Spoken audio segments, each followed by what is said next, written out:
In this video, I'll be showing you how to find deleted apps on Android phone. It's the best tutorial, so if you find this video helpful, drop a like and subscribe. But anyways, getting into it, it's very simple to go ahead and do this, and you can do it on literally any Android you have. Now, let's say maybe it was a few months ago or even years ago. Let's say there was an application that you deleted. Maybe you want to go ahead and re-download it again.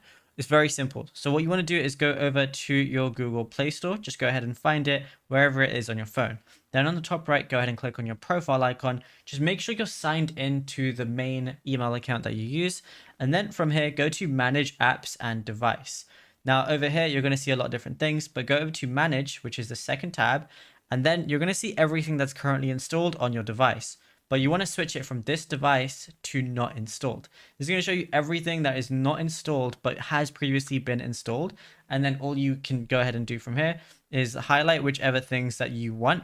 And then you're going to be able to, like, let's say if I want to go ahead and download this, I could just click on it and download it again. And yeah, it's as simple as that. Now, if you found this video helpful, be sure to drop a like and subscribe. And also be sure to check out all our other tutorials that we've been posting on the channel as well, because there is a lot to go through and you might find something that you didn't know about yet.